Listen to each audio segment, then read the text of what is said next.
Cyber Shadow. While everybody else was playing Cyberpunk and complaining about it, Jake and I had moved on. So moved on. Yes, we were basically done with that. It was all about the cyber knees. And then this is where we put the opener. I will save you this time. Yeah, thank you, because press B to cancel. Where the mouth noise joke is so old, it can vote. I just mouth noise is there. Polish can put that this time instead.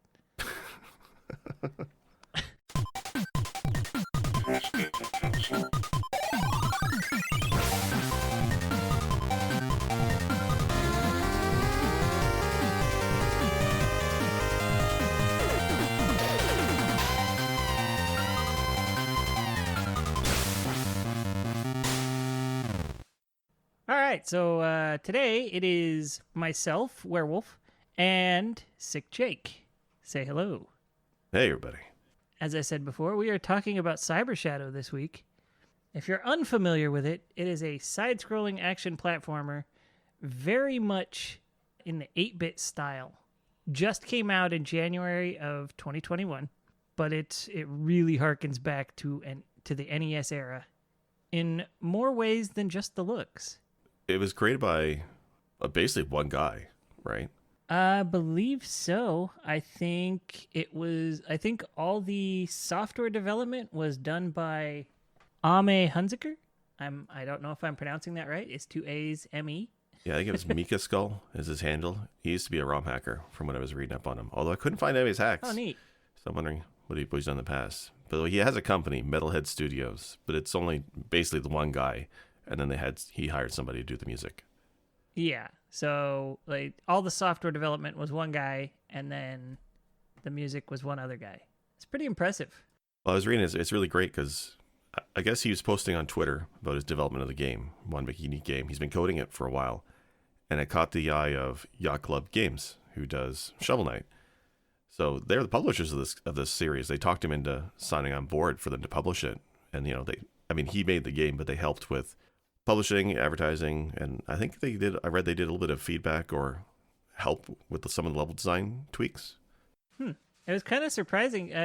Apparently, the development was pretty public since it was first shown at PAX East 2019. And then it was weird that it dropped on Game Pass on release day. Or if not release day, very close to, but I think it was release day. Well, it's funny because I was watching the Video Game Awards. I think it would have been last year, I think it was. And there was an ad for the game, right? So for a game that was advertised at the Game Awards, and it was released not free, but bundled in with Game Pass, it's kind of crazy. Well, funny thing is, the first time I heard about this was, I think, the Nindies Nintendo Direct earlier this year, or late last year. Okay. Oh, maybe that's where I saw it then. You're right. I think that's what it was. And yeah. I saw Cyber Shadow, and I was like, that was one of the 3 things that looked cool to me. And I had not heard of it before that. And then it went and dropped toward the end of January. And I was like, oh, cool. It dropped just before I finished Cyberpunk. And so when I moved on to Cyber Shadow, that was a meme on the channel for a few days, was, oh, we're doing cyber games now, huh? Yeah, I mean, it's interesting because like $10-12 for Game Pass and play it, or you can buy it, I guess, on Steam or on the Switch for, I think it's $25 up here. It's almost like a no-brainer if you have Game Pass to check this game out, and if you don't have Game Pass, to sign for a trial and include this, right? Because we'll get to it a little bit later. Like, I like the game. I don't know if there's much replay value, so I don't think I'd want to buy it outright. But as part of Game Pass, huge value, and it's fun to play. Oh yeah. It definitely made Game Pass a little more worth it. And to be fair, Game Pass is already pretty worth it. Yeah. And I know we're gushing about Game Pass here, but you have to figure, like, they cycle in a lot of relatively new games for the $5-10 a month that it is. And this was one of them the day it released. That's crazy. Yeah, it's awesome because all of Bethesda's stuff coming forward is going to be on Game Pass. Microsoft has said everything they release will be on Game Pass. So anyway, it's not the Game Pass episode, but Game Pass, pretty damn good deal. No, it's not. Yeah. This is the Cyber Shadow episode. But now that we've got that not sponsored gushing out of the way, Let's talk about some more Cyber Shadow. I started this game just on a whim, and what drew me to it was kind of the similarities I saw with The Messenger. And oh, hold on. What's up, buddy? Yes. What? Tell me quick. I'm recording. I made a copy, look, of Cheetos. Okay. This episode of Press Me to Cancel is brought to you by our unknown sponsor, Cheetos. Makers of Cyber Cheese Cheetos. They're ninja-tastic. Okay. Shh. Recording. So where was I? Oh, yes. I was drawn to this because it looked like The Messenger. Yes, exactly. Up front, it does. It's got a lot of similarities. It looks like The Messenger. It looks like Ninja Gaiden. So if you're into that sort of gameplay, you will like this. It is not as janky as Ninja Gaiden. I would say the platforming and pace of gameplay is not as smooth as The Messenger. It falls somewhere in the middle. But the game is still a lot of fun. Once you nail down the mechanics and start playing fluidly, it does feel very satisfying the way The Messenger did. Yeah, I think that's the thing, because when I only played The Messenger recently, and we did an episode about that. That game came out a while ago, but new to us. And when I was playing through that one, I kept saying to myself, I really wish Ninja Gaiden controlled like this, because it's a lot. I find it better than Ninja Gaiden's controls. So then I saw online a few people, including yourself, streaming Cyber Shadow, and I kept asking, does this control like The Messenger? And a lot of people are like, the controls are tight. It's not the same range of moves, at least in the beginning, as The Messenger, right? There's no cloud step right in the beginning like The Messenger has, if I'm not wrong. Yeah. And it's a lot slower pace. And it was very mixed. The people I watched play half liked it, half were like, eh. So and I saw that it was on Game Pass, and I'm like, well, you know what? I'm already paying for it anyway, so I got to try it, and I'm glad I did. But it controls closer to Ninja Gaiden than The Messenger ever did. True. I definitely agree with that sentiment. You do unlock, as you said, a broader range of moves as you progress through the game. I think you've unlocked everything by 3/4 of the way through. Yeah, because you start with nothing. Like, when you pick up and start moving, you can't duck, which, again, it's the future. Apparently, they don't have knees on these cyborg ninjas. But there's no double jump, no wall climb, none of that in the beginning of the game. And I didn't like that. It felt a little bit, I don't know, awkward. Like, not even a crouch, because it does look just like Ninja Gaiden in terms of like the feel of it. And the ability something about not being able to duck felt really off to me at the start. But once you get rolling and you start unlocking the moves, it gets a lot better, a lot quicker. Yeah, I keep wanting to liken it to various NES games, but I think in all those NES games you can duck. I'm pretty sure Ninja Gaiden you could duck. I'm pretty sure in Batman you could duck. Castlevania you could duck. Mega Man was the only one that you couldn't duck, but he could shoot. He wasn't stuck with melee, so. And like there's situations in Cyber Shadow where some flying enemies, it would have been nice to be able to just duck instead of having to jump over an enemy and then hit it from behind it. It's an interesting design choice. I wonder what the reason behind it was. Yeah, I don't know. I guess it would seem like maybe simplicity of gameplay, simplicity of mechanics, something like that. That's all I can figure. I was thinking maybe because I know later on you unlock, what do you call it, like a phase forward move, like a dash type move. And it feels like the last half of the game or last quarter of the game you have that move, you're kind of forced to use that run and flash move a lot. So maybe taking it to ducking makes that move easier to do, or more focused on that kind of flying gameplay. Yeah, maybe. It's funny because you mentioned that. I actually had a moment in that where I was like, I was so annoyed that I kept accidentally double tapping forward and dashing when I didn't want to. That's an issue I have in any game, is like sometimes I go to move and then I stop for a second and I move again and then dash instead of just moving again, and it's frustrating. Yeah, I think I turned it off in Mega Man X, stuff like that. It's always something I turn off and assign to another button. And I was so annoyed. I was like, why can't I assign this to another button? This is so frustrating. And turn it off with a double tap forward. And I looked and then I went and looked at the options, and sure enough, you can turn off the double tap forward and you can assign it to just a button. And from that point forward, I was like, I love the dash now. Well, it's crazy because one of the other moves you can do in the game is they call it parry, which is basically freezing a projectile, and then you can smack it back at the enemy. But you do that by tapping toward the projectile at just the right moment. And if you have double tap dash on, forget it. Like you're dashing. That was an issue I kept running into as well, is I'd screw myself on those. And then you and I had a joke going while I was playing through it about the cyber knees with the double jump, because they make you wait a long time in this game before you get your double jump. So long. Especially, I know it's not the messenger, but for most platformers, you have the ability to kind of extend your jump.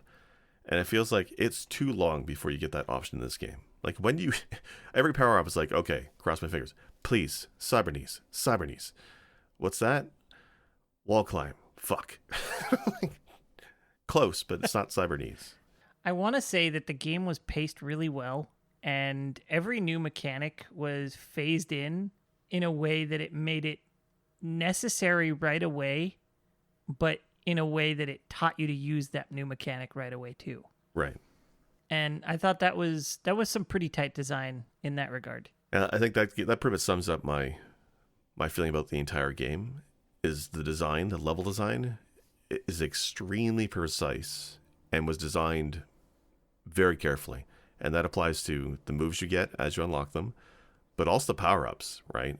So much like Ninja Gaiden, you can hit, lanterns to get items and stuff. But in this, it's not really items that often. It's usually currency and health. But there's checkpoints, and the checkpoints give you these power-ups. But the power-ups they give you, the one power-up they give you, is very dependent on the screen or the section you're in, and you can tell they designed the power-up to help you through a section, right? Like if there's a section that has a lot of bullets flying on the screen, odds are the checkpoint before it has an E-shield. Yeah, the E-field. Or like if it's a boss where they expect you to use a lot of your moves that suck up your mana or your ninja mana, then they give you a power-up that gives you the regeneration, right? The Pez dispenser. So it's very tightly designed, and that's when I first saw gameplay of it, and I got to play it. Initially, I thought it was created by Yacht Club and Shovel Knight, because Shovel Knight has a lot of that, where Shovel Knight feels very precisely designed in certain sections, but this is more so. Like when I finished a game and I went back to look at it, it really feels like every screen was crafted very carefully. Yeah, definitely. Even then, there were sometimes the secrets were stuff that you could find early on if you went looking, but you could easily miss some of them, and then you'd have to go back and find them. Right. An example of this, and it's an early one, so I don't feel bad giving it away, is there's the big hallway with the laser cannon. Oh, yes. The just charging up laser that flies across the screen and obliterates you if you're in the way. Now, this is a room that definitely makes use of the mechanics at the time. And I think this is late level 1, early level 2, somewhere in there. Yeah. You really have to time your jumps and platforming to stay out of the way of this laser, because if you touch it even a little bit, instant death. That said, also any of the enemies that touch it, instant death. So it's not prejudiced at all. It'll kill everything, period. And at the end of that hallway, the first hallway you see that in, you can see it's put a hole in the wall at the end. Now, I didn't think that would be anything, so I went through the door. I was like, just let me the hell out of this room. Later, I went back after I had done pretty much everything in the game, and I was just trying to find the secrets before taking on the final level. Sure enough, you jump through that hole, go into it, and there's another secret room that takes you to a secret path to get more goodies. See, I didn't even know that. I didn't even notice that at all. Not only that, but you can actually, if you go through that door and then go through the other room, come out the other door on the other side where the laser's shooting again, right. You can go left through that hole into that same room that takes you to the alternate path. Huh. So it's not closed off by any means. It's just so scary you don't think to check there. That's wild. And you're not forced to find all that stuff, but usually it makes it worth your while, because that's where your mana upgrades are and your life upgrades. You have to get 3 upgrade crystals to unlock an extra health bar, right? Yeah. So you find 3 of those. You find individual crystals hidden around for the health upgrades. 3 per pip. Otherwise, from every boss, they drop 1. Automatically gives you a pip in upgrades of health upgrade, because you can see the little icon has 3 of those crystals already. Right. It's wild too, because some of those rooms they get tricky. There's one in particular. I think you 100% the game. I know I didn't. There's one where you go through a wall and it's like spikes line the walls, but there's gaps, and you're on an elevator going up. I think it is. And you have to like jump from gap to gap. And at first it's okay, but then they start throwing in these flying enemies that spawn, that swoop down, and it becomes hard to dodge them as you're jumping from wall to wall. It's pretty brutal. Yeah, I had a lot of fun with this game. I do know it's challenging platforming. Probably more heavy on the platforming challenge than I guess Hollow Knight, which is that's a comparison I made before with The Messenger. Hollow Knight is very combat oriented. This is combat oriented, but it's still heavier on the platforming. And I enjoy that. That's for me. Period. I'm not a Dark Souls guy. Don't give me a Souls-like. I'm not gonna have a good time. I'm gonna cry. Well, I cried with this game because it is incredibly difficult. For me, it's like Ninja Gaiden meets Super Meat Boy, right? Because you die a ton, but there are checkpoints in that I'm not going to call it forgiving because the game is not forgiving.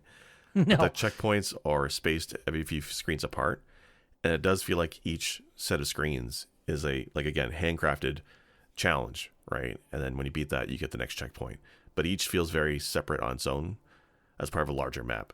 So the checkpoints are in very key areas, and it lines up. And there's very few spots. There are a few later on, but for the most part, when you die and when you respawn checkpoint, you've already mastered the first part of it, and it's like the second twist at the end of that section, and then you're done. So it's not so bad. Yeah, I do like how deliberate the design is in this game. Every time you hit a checkpoint in a level, it takes what you've learned in the previous area and ups the ante and throws something new at you at the same time. Right. It's fun. It can be frustrating. I had a few spots where I probably died a good 20, 30 times. Oh, yeah, for sure. Me too. Before passing that section. Most of them were probably under 6 deaths per section, but there were a few that were a lot more brutal than that and took up a lot more time. Were the hardest rooms for you, I guess, near the beginning, or did you find an easier time after you get all the power-ups?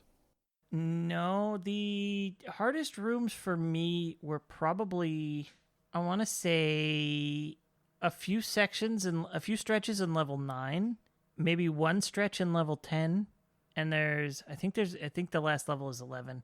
I think level 11 gave me a lot of issues.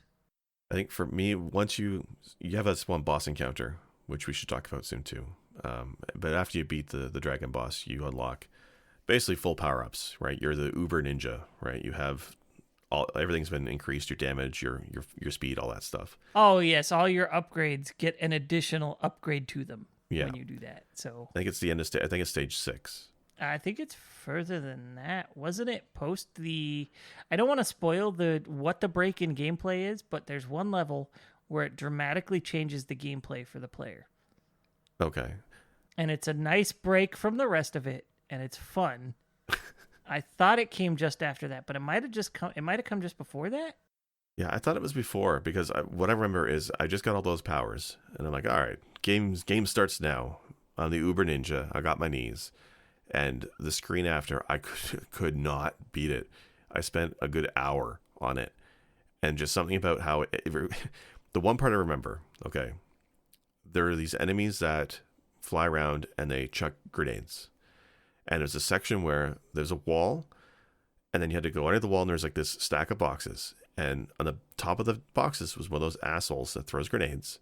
While on the ground behind the stack of boxes was a soldier who also throws grenades. And you have to jump up the box to get across. And I kept losing half my health just getting past these 2 grenade throwers. And then the rest was very hard for me. I almost quit. I almost gave the game up. I wanted to say I'm done with this, but then I picked it up a week later and I finished it. But that one section in stage 6 was punishing for me. I want to say the segment that gave me the most issue was the final passage on the way to the last boss, where you're in that big giant room. It's like 3 Yeah. screens wide and I don't know, 7 or 8 screens tall, something like that. It might have been taller than that. I don't know. But you have to like jump and hit enemies to jump again and hit enemies to jump again and so forth to get to the next platform. And then you're cross on moving platforms to get to the other side, do the jump trick again, the jump attack trick again on the other side, swing back to the other side without falling. And I would lose so much health in that room, either die at the tail end or I'd fall over and over and over. Yeah. To where I would die like near the beginning because I just wasn't getting anywhere. The first time I got near the top of that room, and I thought, finally, I'm almost there, and then I got hit by like a flamethrower or a jet engine type placement. Yep. And it knocked me all the way back down to the bottom again. Oh no, it killed me. The first time I saw that, it killed me. It's brutal. I know on the bottom of that room, on the left side, there was a power up. I can't remember what it did, but I remember I had to use that to get through that room. It was another case of where the power up was in the room, and that's what kind of gave you that crunch to get through the rest of the screen. Was it a swag blade? It might have been, because when you have that, you're just killing everything around you. Yeah, I want to say it was a swag blade. And to those of you who don't know what that is, basically it's a little ninja star that flies around your character. Liken it to maybe Rygar's shield, just constantly in motion. Or the swag star in Ninja Gaiden. Yeah, or just a little boomerang that flies around your character basically and hits Yeah. everything. And you can smack it and send it forward and give it you can alter its trajectory and stuff by smacking it or jumping in certain ways and give it different momentum. Wait, by hitting it makes it move more? You can hit it and it'll shoot it straight out in front of you. I didn't know that. See, I thought the way the controller was, the momentum by jumping over it, right? Like in Ninja Gaiden, you just jump over it and it swings around. Yeah, you can do that, but you can also directly smack it and it'll fly forward in front of you and then pull back and start changing it, just shooting back and forth in front of you if you don't change height. All right, that's good to know. So the power-ups in this game, some of them seem lame compared to others, but they're all pretty well thought out. Well, like the SP dispenser, right? The Pez dispenser. It just drops basically mana for your character. When I first saw that, I'm like, really? You're going to make me unlock this? Because that's the thing, right? Every checkpoint has one power-up option and like 1 health and 1 mana regain. And you got to unlock each of them, I guess, right? So there were 2 power-ups that give SP, but they do it in different ways. One of them was it killing enemies that caused it, or maybe smacking projectile, or it would shoot projectiles and turn them into SP? It was something like that. There's a blaster thing. I didn't think it gave energy though. I just knew it blasted enemies at range. No, there's one that causes SP to drop more frequently, and then there's one that just gives you a tick of SP every now and then, like it just on a timer. So it drip feeds the SP straight into your bar. And that's the one they give you for the final boss. Yeah. Which is kind of lame. This is your final power up. I disagree. It helped me kick his ass. Well, it helps you do the moves, I guess, more. But like, it's funny because one of the first power ups you get, I think it's the first one, is it extends your blade so it hits further. And I was expecting that to be like a common power up, something like Castlevania, where you get the chain whip. You know, almost every time you die, you get a chain whip.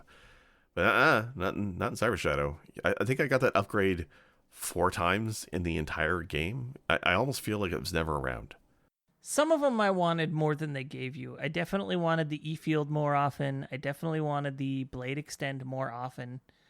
But as I progressed through the game and they started just giving me a specific one at those dispensers instead of what I wanted, I was like, all right, I guess this is going to be important for now. So even though I want something else, this is going to be the more useful thing. Yeah. So I just kind of rolled with what they gave me at that point. Well, you're right, because you know that's what they're going to put in the level in front of you, and that's why it's there. Yeah, and there is the odd time where, you know, you get to an area with a different power-up, and sometimes that power-up will suit you if you can survive that area with that power-up. Right. But other times, you know, you just kind of need what they give you. And it can be disappointing because there were a few points where you can find a secret power-up aside from what's dispensed, And you want to use that secret power up, but it's not as effective as the one that they just give you. So it's like, well, Yeah. but I think I saved a little bit of money in a couple of spots by using the secret one I found instead of unlocking the dispenser for that particular checkpoint. Well, I laugh because when I watched you stream it, I remember pointing this out because you get all these crystals from enemies, but you were always broke. So I'm like, you're cyber broke. Oh, yeah. And then when I went to play it, I had so much in the beginning. I had a couple hundred, 300, 400. And then after stage 3 or so, I was broke. I was unlocking the power-ups at every checkpoint that I got stuck on. Yeah, and to the game's credit, I mean, that's one of the things that it does to make the game easier on you over time. Yeah. Is you'll do a segment over and over and over failing, but you keep the currency you earn. So if you couldn't unlock if you couldn't unlock the dispenser or the SP refill or the HP refill at that checkpoint, over time you'll be able to unlock one or all of those if you're having a rough enough time and make the segment easier for you. If that checkpoint has those available, because not all checkpoints have all 3. Is that true? I thought they always had the 3. You just couldn't control what power it was. Some checkpoints only have 1 or 2. Oh, okay. It's definitely most common that there's all 3, but yeah, some checkpoints only have 1 or 2, and shh.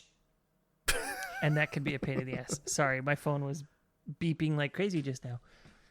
I'll just sit on that. We'll fix it in post. Can we talk about the story of this game? Oh, the story is Weird? it's weird.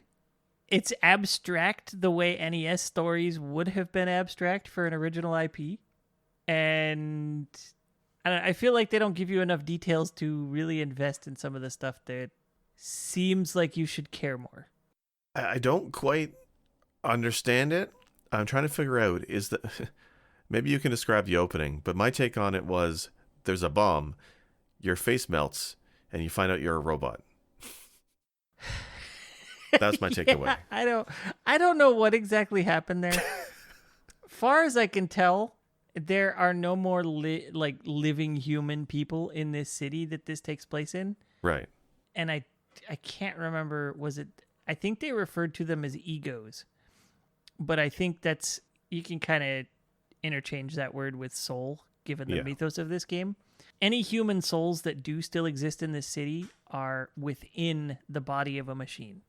And so, yeah, it seems like your character was turned into an android right off the bat before you ever got to play, and he awakens already a robot. I don't really understand what happens there.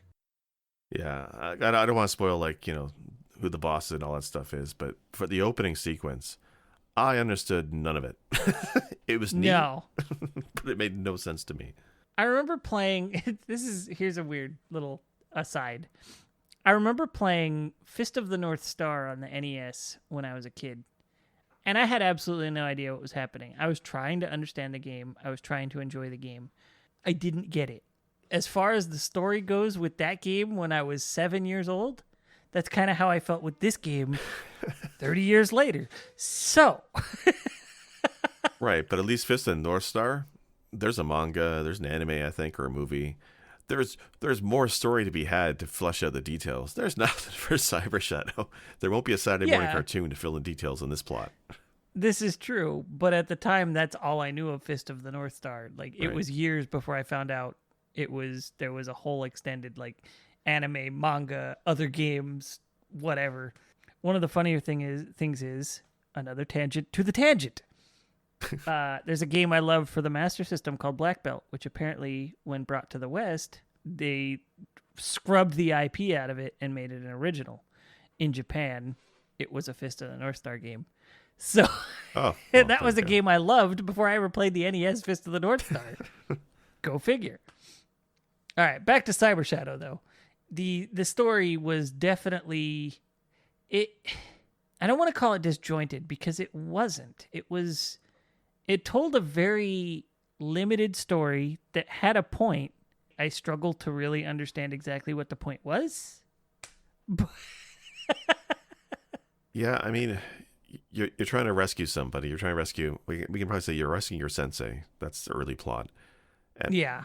And there's a couple tiny cutscenes, but a lot of the lore, the background is through computer terminal emails, essentially, right? A computer terminal gives you a blurb of text, Yeah. or the occasional boss, tells you off. Yeah. And can we just discuss that first boss? Yeah, okay. Yeah, go ahead and explain what he does with you, because I was just disappointed with that one. I got to this fight and I was having a little trouble with it because it's beginning of the game. I'm still learning the mechanics. I found a way to cheese the fight where I was hanging out behind the boss a lot and just beating his ass from behind. And then at the end of the fight, he tells you fight with no honor, you backstab, things like that.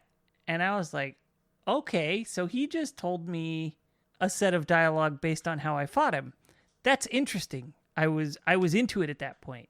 And then later, you went back and tried it, right?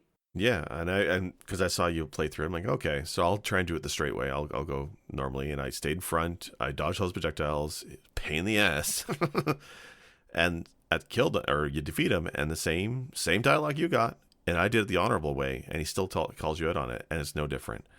I was disappointed, like honestly. Yeah, once I learned about that, that was a huge disappointment for me. I was so impressed with the fact that the game knew I cheesed it, but it didn't. It just assumes you do. Yeah, and you know what? Like it's not that kind of game. I get it, but it's the opportunity where they could have put that in there, and that would have been really interesting, right, for future playthroughs. I mean, even if it was just literally like you cheese the fight for too many hits, he calls you out on it. You don't cheese the fight for too many hits, he doesn't call you out on it. Different set of dialogue, and that's the only difference in dialogue for the whole game. That still would have been pretty cool. Yeah, that would have been really awesome. But I guess that that's like an indicator for how this game is. Really, it's a one playthrough and you're done. There isn't much replay value, I find, except for the fun of it, because there's no new game plus. There's no, and I was looking forward to this. There's no I beat the game, it loops around, and you get to use all your power ups right from the beginning, like The Messenger or some other games. And there's none of that here, unfortunately. What this game does have is a metric butt ton of achievements. Yeah. Achievements that I looked at and scoffed and closed the game. Some of them are out there. Yeah, it's definitely, if you want to, I don't want to say challenge yourself, but have a game really challenge you, this game offers that if you're into achievement hunting. Not my cup of tea.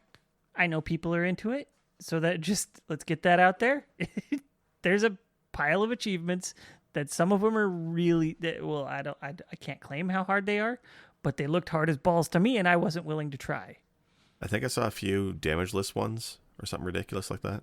Oh, going back to the boss's health drops, you can actually opt not to collect those. And oh, really? I think that might have been one of the achievements. Oh, that's nuts, because you have so little health in this game. They don't force you to get it. It hangs out in the middle of the room until you jump at it and grab it. Like I've done the like the Link to the Past and Link's Awakening 3 heart runs, right, where you refuse the boss power-ups. I've done that before. That's doable. Cyber Shadow? No, man. I don't think I could do that. But I mean, I do appreciate the fact that all those things are there. The game had the designer had the foresight to give speedrunners and challenge runners something to shoot for.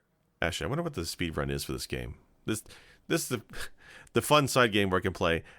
How bad do I feel at video games when we look up the speed run record? Hold on. Mind Palace, here I come. Cyber Shadow speedruns. No death speed run. Are you kidding me? Hour and 19. No. That's nuts. You lied. No death Even though you speedrun. have video evidence, you lied. Like, yeah. A wizard, not a ninja. Cyber wizards. This is insane. An hour and 20. Because, so I beat this game. I didn't 100% it, but I beat it in, I think, 8.5 hours, I want to say. Mm. I don't know, man. I will say, though, once you know a section, because you do go back, track a few sections if you want to collect some of the power-ups. And I did a little bit of that. Once you've been through an area and once you have some of the upgrades, you do feel like a badass. It's one of those kind of games where Oh, yeah. you just jump in, leap in, wall flipping. Like you get in a groove, and the controls are just that tight where it feels amazing. So I can see if you're familiar with the game, sure, you've done it a few times. I can see them speed and run through it. That'd be wild. No death though. That's, I don't know, man. That final boss, I died so much in that final boss. I can't imagine a damageless run with this game. That would be ridiculous.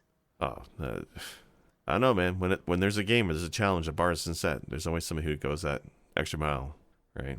I'm sure if it's not been done already, somebody will figure out how and manage it in under 2 hours, because that's what gamers do. Well, actually, that's one of the Chivos too. I think it's beat the game in 3 hours, and that unlocks hard mode. So there is, I think, one unlockable. It's hard mode, if I read that right. Okay. But I mean, to get that, like, I was willing to play it on a hard mode. I wouldn't mind trying it, but to get the game in 3 hours was too much. And I know I was saying they lied. I believe that they did it. I'm just like, no, that's not willing to try. That sounds like hell. Yeah, it's just, that's a wild game. But you're right though, like you said before, it's a platformer before it is it's not a brawler or an action, like a fighting game. I mean, there's combat in it, but it's mostly a puzzle, a platform game with, it feels like jumping puzzles to me, right? Because each sequence of screens, once you figure out the trick to it, you know how to jump the right way and flash, slide in the right direction. It all kind of becomes clear to you. Especially once you've got the ability to reflect projectiles back at the enemies. Yeah. It's really all about timing, but you can do that stuff midair to where you just, a projectile's about to hit you, you stop moving and then move right at it as it's about to hit you, and it dissipates into something that you can strike back at your enemies so it won't hurt you anymore. It's completely possible, probably, to get through this game damageless with very little issue if you don't struggle with the mechanics. And unfortunately, to a degree, that mechanic, I do struggle. So even with turning off the double tap forward dash, that was still a struggle for me. Yeah, the timing on parries, I had it toward the end because there's a few fights where I think you had to use it. But there were so many opportunities where I still missed it. And you take the damage. There's a few enemies of the larger enemies that shoot projectiles. And when you don't have parry, they're actually quite difficult to get past. The parry kind of unlocks the ability to fly through those sections now because you can parry projectiles. Yeah. Again, another example of how, like, very tightly designed this game is. But don't try to parry that giant laser we mentioned earlier. It won't work out. Can't parry that. Do you have, like, a favorite part of the game, a favorite sequence or moment? No, but I will go back and say that the final boss fight for me was a lot of fun. I'm not going to spoil anything to it. It had its moments where it frustrated me, but overall I had a lot of fun figuring it out and managing to do it without dying. And the segment of the game where they break the gameplay loop to give you a different form of gameplay for probably 15, 20 minutes. It was a nice reprieve and it was a lot of fun. I don't want to spoil, but you're talking about the vehicle sequence? Yes. Okay. Because there's kind of like two of those. One was good. One I found was stupid. I didn't like at all. Okay, so yeah, it was broken into two segments. And one was more fun than the other, but the other was more ridiculous. Yeah. And so between the two, I was having a blast. No, that's fair. That's fair enough. And it's nice to have something like that in there to break up the gameplay a little bit. You're right. Even The Messenger pulled something like that, if I recall. They threw it like a shoot 'em up style boss at you to break up the gameplay some. Oh, that's true. Well, that was the DLC though, wasn't it? No, that was the main game. I'm trying to remember now. Oh, yeah, that's right. When you're riding the dragon. The dragon. That's fine. Yeah. So they changed things up on you a bit. So it's nice to see that this is becoming a more common thing while not making the stray from standard gameplay too hard. You know, it's not like hitting the end of Star Fox Adventures and all of a sudden you're playing Star Fox standard style and none of the upgrades in the Zelda-like you've been playing all game matter. Yeah, that I saw somebody play through that recently, and that was ass. I was so mad when that happened when I played through that game. I know that game gets a lot of hate. I enjoyed the game for what it was until the tail end when they turned it into something else and the final boss made all your upgrades obsolete and immaterial. Yeah, well, that's the build up, right? Building the character to becoming from, the loser to a hero and just, facing that immortal foe at the end. This game does that. Like the final boss, I struggled with it quite a bit. I don't mind multi-phase bosses, but I felt this one maybe had too many phases, I guess. Yeah, he did have a lot of phases. And every time I hit a new phase, I was like, no, please let this be the last one. Right? Because, like, you get a checkpoint. You got to start all over again. And I do believe that was the checkpoint that put you back at the bottom of that big room. Yes, I'm pretty sure it is, yeah. So I got really good at scaling that room by the end. Yeah, it's nonsense. For me, I think my favorite part of the game, the dragon fight, right? So in the game, there's these floating umbrella things, and you smack them, and it turns into a raft that you can. So it's a platform on water, basically. And there's that one fight where you had to deploy a bunch of rafts to make platforms, and the dragon would come zipping around, break them, but you had a few seconds to swack at them, and then you had to go make more rafts while dodging them. I found that really fun, very hectic and hard. I saw you die a lot on that one. Oh yeah, I did a lot in the game overall. I think I almost hit 300 deaths. I think it was. Oh wow! It was something ridiculous. I really had a hard time halfway through the game, man. Stage 6 was like that one room we talked about near the end of the game was tough for me, and the boss was hard. But after I got through that hump of stage 6, I got through the game fairly quickly. Oh, okay. Yeah, but you played this on a very different controller than I did. I played on my 8-bit Do SN30 Pro Plus, which is a very comfortable controller for me. And you played it on a very different beast. And I got to say, that's not my kind of controller. Go ahead and okay, but it's not like it's take cheating. that away. No. So what it is I hurt my hand, right? So I got a muscle injury on my left hand. So it hurts to actually use a control pad, a D-pad right now. And so I was actually playing this game originally on keyboard, and then I'm like, this is awesome, because like you're just using WASD and then you're using a couple buttons to jump, and it felt really good. And there's actually a style of controller called Hitbox. So it's an arcade stick, but instead of the stick, you have 3 buttons on the left, and that's left, down, right, and then you have a big button at the bottom for up, and then you have your 6 or 8 action buttons on the right. And it was designed originally for fighting games like Street Fighter, where hitting up on a joystick is jump. So obviously for Cyber Shadow, up is something else entirely. But the idea of using 3 buttons with your fingers on your left hand instead of having to use a D-pad or joystick, it works surprisingly well, and it's incredibly responsive. When this style of joystick came out a few years ago, people got upset, thinking it was accusing it of cheating, because you could push left and right at the same time, or down and up at the same time. But in the last year or so, I think, or maybe even longer than that, the circuit boards, the one I'm using, it's a Brook Universal Fighting Board, I think it's called.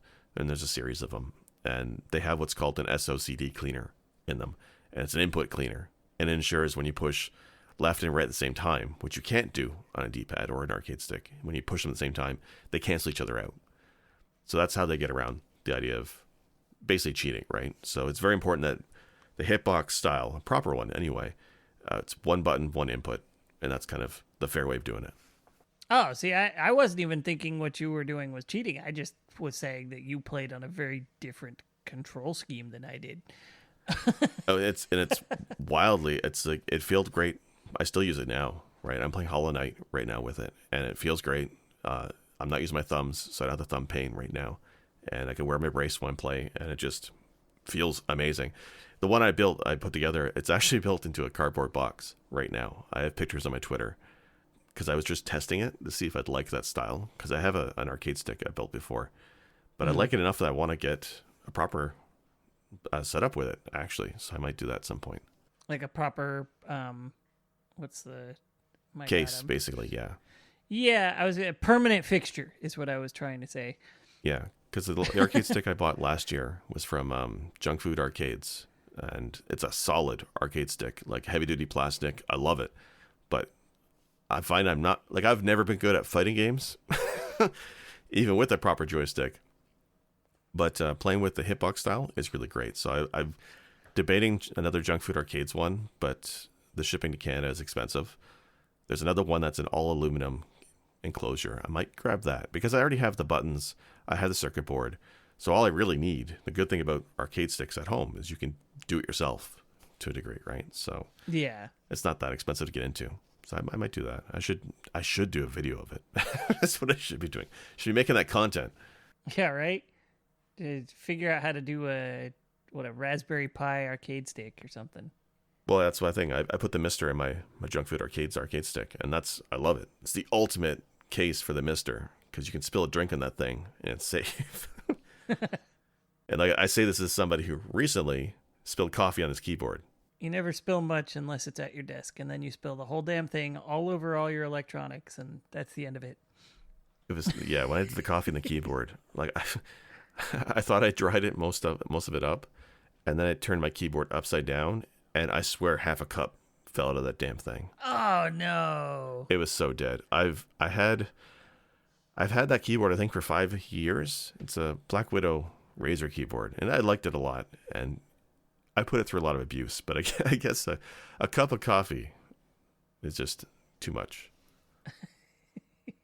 That's okay. It's an excuse to get another shiny keyboard. Well, is there anything you wanted to address about Cyber Shadow before we wrap this up?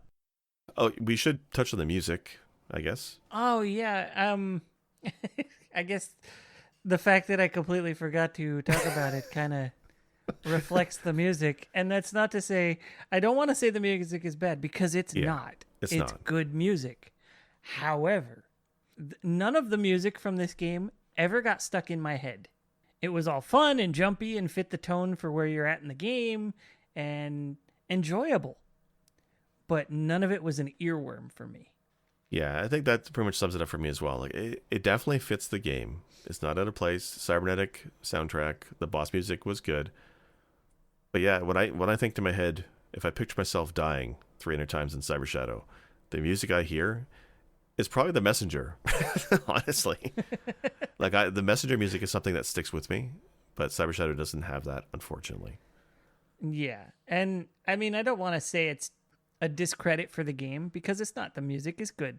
It's just it's not something that's gonna be stuck in your head, whether that's a credit for you or not.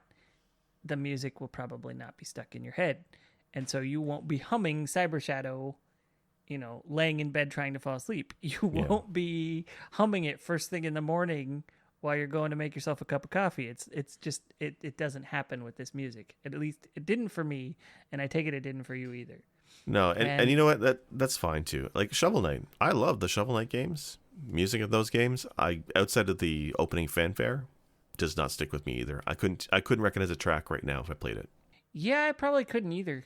Again, I don't want to say it's a discredit to the game or anything like that, or the music. It's just surprising that the music was enjoyable but didn't get stuck in my head. Yeah. It was weird to me. But I mean, overall, solid game, especially as part of Game Pass. It's a must play. Like anybody who's not played it. But I mean, even without that, it's worth the $20 to go through. Between 8 to 10 hours, I think, is what I would consider the average. Fun play, tight controls, platforming is good. I enjoyed the game more than I thought I would. Yeah, I think I was done with the game in just under 8 hours. I want to say I was at like 7.5 or something like that. Okay. And then to invoke Gmail here, how long did you say he played for? So he did the entire day stream. I think he did 11 hours or something like that. It was all day, man. But he did everything though. Oof. Yeah, he went and found all the secrets and all of it. Yeah, I'm pretty sure he did because I know he did that with the Messenger as well. So he definitely had a long stream.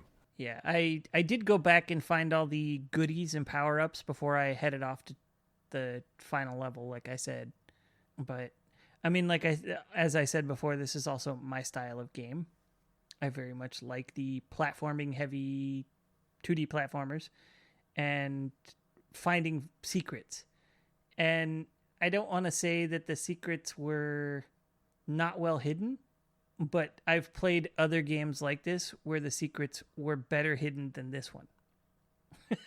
Yeah, well, I mean, a lot of them are hidden behind color-coded walls, so it's kind of easy to spot. And but it's not a Metroidvania, right? It's not that kind of No. game. It's neat that they're there, but totally optional. It's very light on the Metroidvania, and from what I understand, this can probably be likened more to the Strider game that came out in, 2015, I want to say? I know the game, but I did not play it. I didn't either, but I do know that that game has power-ups, and you can go back and visit previous levels to find new secrets. Okay. And that's kind of where this was. There wasn't much of crossover from level to level. It was a very linear map design where I want to say there are 2 points you cross over a previous level, but it's more like set dressing than anything as you cross it. And it's quick, right? You're flying Yeah. through that one section. So it's it's not that it's a Metroidvania, because it's not. It's just there's very light Metroidvania elements. Right. And even The Messenger had light Metroidvania elements, and this is even lighter. So Yeah. I think that'll give you an idea of where this one sits. Yeah. Well, I mean, honestly, it's enough where the next game this person makes, I'm interested. I'm glad to see what they're doing next. Oh yeah, for sure. I'm definitely interested in seeing. I just hope the story is a little more thought out than not thought out, but a little bit more laid out before the player than this one was. Like, if you're going to melt the player's face in the opening sequence, just maybe have some dialogue on why that is. You know? Yeah. So anyway, I think we've covered everything there is to cover about this, yeah? Yeah, I think so. I think we maintained a relatively spoiler-free episode. So hooray. Well, there you go. We can thank the tangents for that. Keep us on track. True. All right. Where can folks find you? I can be found on Twitch and Twitter, WAREWULFF.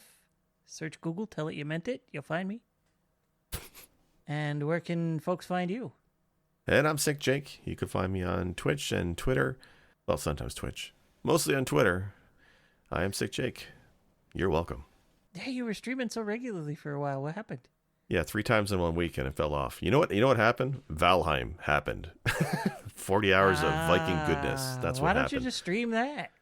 Yeah, but I'm on a server and on Discord talking with people. I am getting back into it. I want to record footage for the podcast YouTube. I want to get our episodes back up there. And I figure I have a hit list of games to play for each episode. It's kind of motivation to stream it at the same time. So I get to play games I don't like. Like Donkey Kong Yay! Country and Super Castlevania. And I'm going to do it and now we play 45 minutes of Mega Man 1. You don't what? You don't like Donkey Kong Country? It's okay. I don't like Donkey Kong Country either. Yeah, I think it's just me and you on that train though. Yeah, there's a lot of people who are like, "What? You're mad?" I'm like, "No, I'm just mad at the game." That's true. All right. Anyway, all right, folks. Thank you for checking in with us. Be sure to check out our Patreon where we talk over movies. We're releasing about one a month. So far, we've got Masters of the Universe with Jake and Paulsh. A cinema classic starring Dolph Lundgren. Yes. And The Thing from, I want to say 1980. Gosh, was it 82 or 87? Now I can't remember. 87. That's a John Carpenter one, I think. Yeah, I think it was 87. So Yeah. The Thing from 1987 with me and Paulsh. And we just talk about the movie and go on tangents and make fun of certain things and be awe-stricken by others. If that sounds interesting to you and you'd like to support us, yes, please go check out our Patreon. Yeah. All the funds go to help support the show, pay for the hosting, all that good stuff. Yep. And if for some reason you're not part of the Discord, please feel free to jump in and join the discussion. I think we have a link for that somewhere. Maybe Paul can add that in post because I don't know it offhand. Or you just I saw- go to our Twitter. Yeah. Or there's a our link to it website, there. pressbtocancel.com. Yeah, we have links on our other links. And actually, as we speak, on the Instagram, Paulsh has been going crazy, posting all the retro stuff that everybody owns. Don't tell me he's already burning through a bunch of my photos. He's probably done as we speak. Like, No, those were meant to last, Pulge. Oh well. good night, everybody. Cybernese.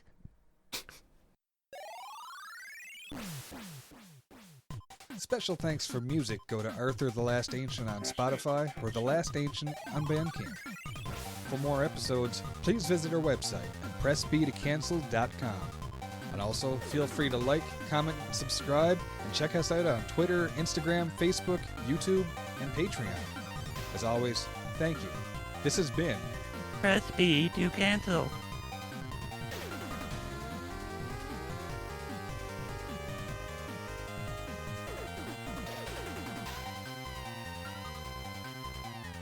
Press B to